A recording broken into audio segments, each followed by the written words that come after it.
આજે આપણે એક એવી કહાણીમાં ઊંડા ઉતરીશું જે આપણા સૌની શરૂઆતની વાત કરે છે, ઉત્પત્તિના પુસ્તકમાંથી. આ એક એવી ગાથા છે જેમાં શરૂઆત છે, કેટલીક મહત્વની પસંદગીઓ છે અને હા, એના પરિણામો પણ છે. તો ચાલો જોઈએ કે આપણે આ સફરમાં શું શું આવવાનું છે.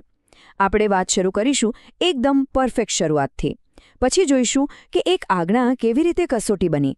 ત્યાર પછી એ પસંદગીના પરિણામો અને પ્રથમ પરિવારના સંઘર્ષ પર નજર નાખીશું. અને છેલ્લે આશાના એક કિરણ સાથે આ વાત પૂરી કરીશું. તો શરૂઆત કરીએ ભાગ 1થી, એક સંપૂર્ણ શરૂઆત.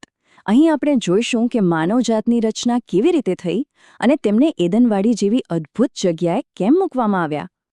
આ બહુ જ રસપ્રદ છે. જુઓ, માનવનું સર્જન બે રીતે થયું.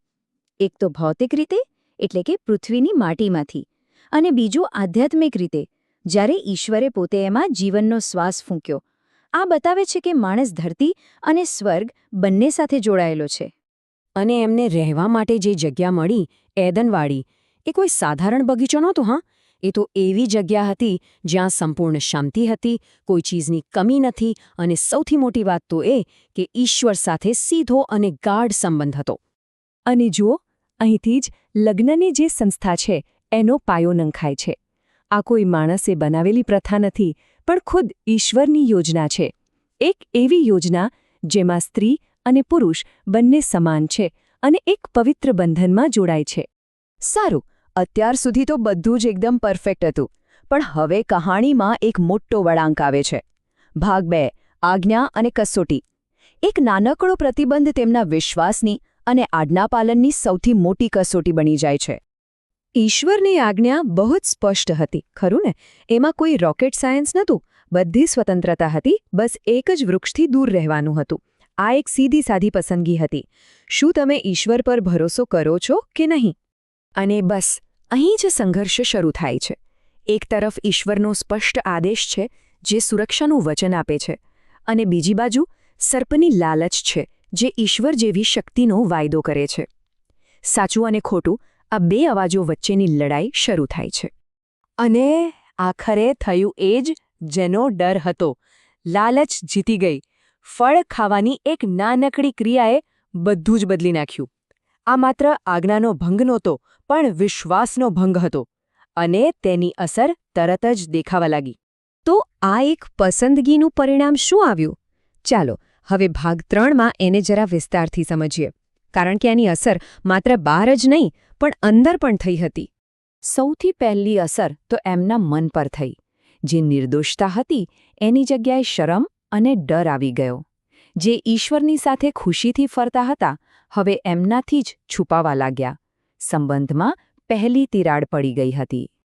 અને આ અંદરના બદલાવની અસર બહારની દુનિયા પર પણ દેખાઈ. જે જીવન એકદમ સરળ હતું એ હવે મહેનત અને સંઘર્ષથી ભરાઈ ગયું. અને સૌથી મોટો ફેરફાર, અમરત્વની જગ્યાએ મૃત્યુ એક હકીકત બની ગયું. એ સુંદર એદનવાડીના દરવાજા હવે એમના માટે હંમેશા માટે બંધ થઈ ગયા. પણ આ બધી સજાની વચ્ચે એક નાની પણ બહુ મહત્વની વાત બની. ઈશ્વરે પોતે એમને વસ્ત્રો પૂરા પાડ્યા. આ એક સંકેત હતો કે ભલે ન્યાય થયો હોય, પણ દયા અને કરુણા હજુ પણ જીવંત છે. વાર્તા અહીં પૂરી નથી થતી.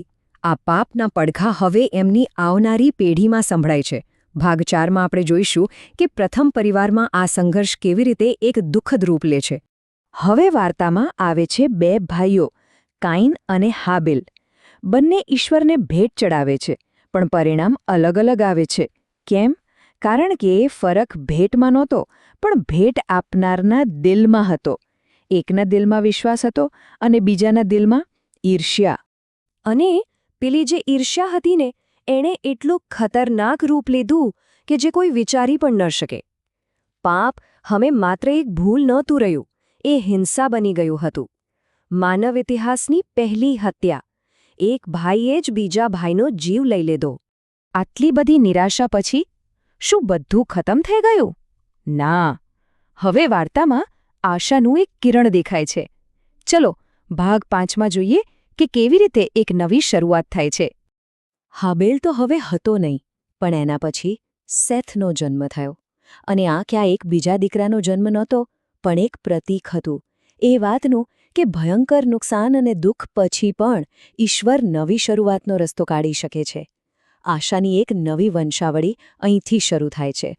તો આ આખી વાતમાંથી આપણે શું શીખી શકીએ? ચાલો ફટાફટ મુખ્ય મુદ્દાઓ પર નજર કરી લઈએ.